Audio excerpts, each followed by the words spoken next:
Hey Internet, Harris here. I've been using the Pixel 4 XL for a couple of days now. You may have seen my overly dramatic unboxing video that I put on Instagram and Twitter.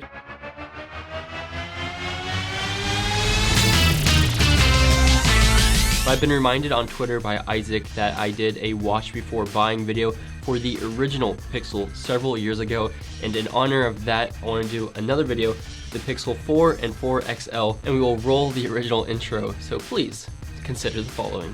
Here are 5 things to consider if you're looking at the Google Pixel. So of course there are 2 size options just like there are for the iPhones and the Galaxy S's and Notes. You can get the regular Pixel or the Pixel XL, which I have here. Now they come in 5.7 and 6.3 inches respectively, and if you want my opinion, I would recommend the smaller size. I do like more compact phones. This is pretty big, and in terms of size, it is a little bit narrower but taller than the iPhone 11 Pro Max, and definitely taller and slightly wider than the Galaxy Note 10 because of the bezels. Not tiny bezels, but here it is. This is the XL phone. Now the regular Pixel and the XL are almost identical phones. You have the same cameras, the same processor, the same amount of RAM. You just have different size batteries and you have different resolutions displays. Technically the XL has a higher resolution display, but it is not something you'll notice. They both have really high pixel dense displays. So both of these phones should have very similar experiences. It's just really going to be battery and screen size that are the differences here. Now in terms of order options, the cheaper phone starts at $799 and the XL starts at $899, and that's going to get you 64 gigabytes of storage, non-expandable storage, so keep that in mind. And the system on here, Android 10, uses about 12 gigabytes of storage, so subtract 12 from the storage capacity is how much you'll have usable. So if you want to upgrade your storage for $100 more, you can get the 128 gigabyte model, which might not be a bad idea because around 54 gigabytes, 52 gigabytes isn't a whole lot, depending if you have a lot of video files, a lot of apps, and things like that. Now this is actually a little bit more expensive than Apple's pricing for their storage upgrades.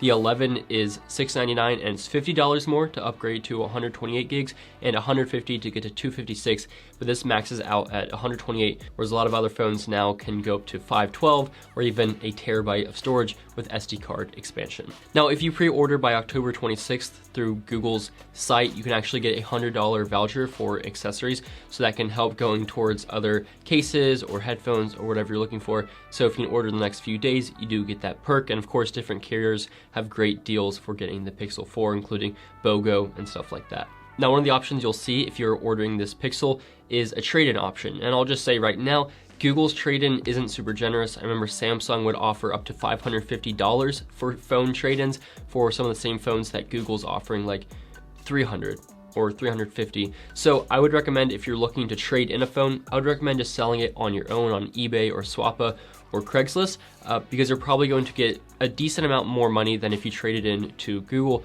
but that's just my suggestion. And finally, the 3 colors. You can get this white and black Panda.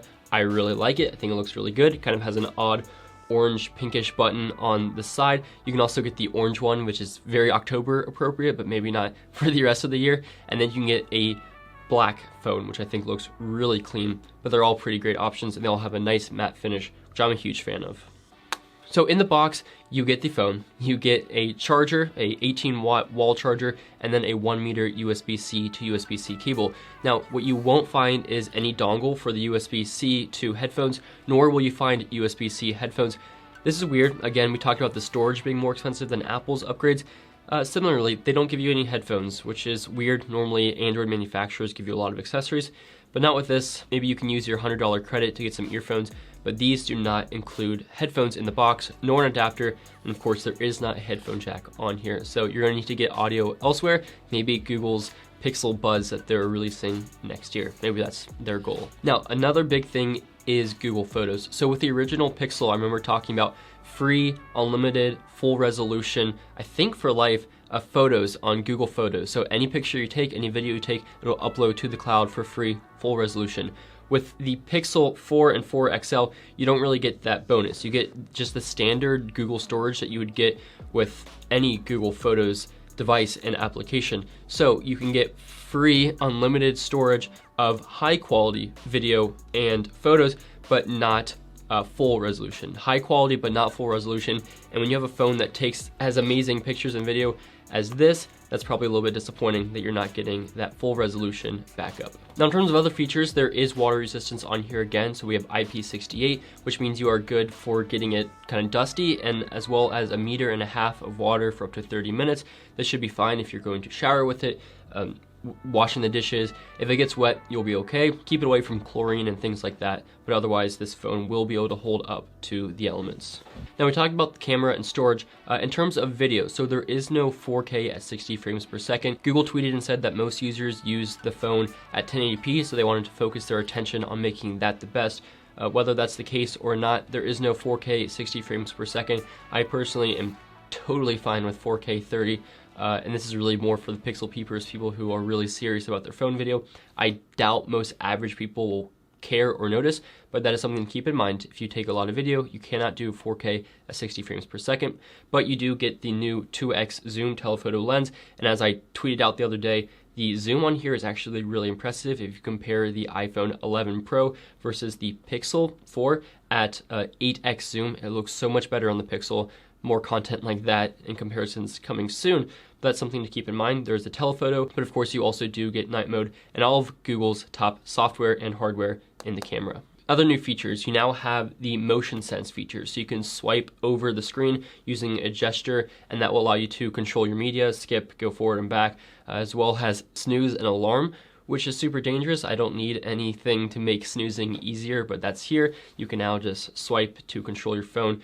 Still testing out to see how useful it is, but it is a feature nonetheless. And there is the new face unlock, so unlock. You can see that it's super fast, works really well. It does work with your eyes closed. Now that's a feature that the iPhone has. You can turn on or off, but with this, it's by default will work with your eyes closed. So if you're dead or asleep, someone can unlock your phone. Keep that in mind.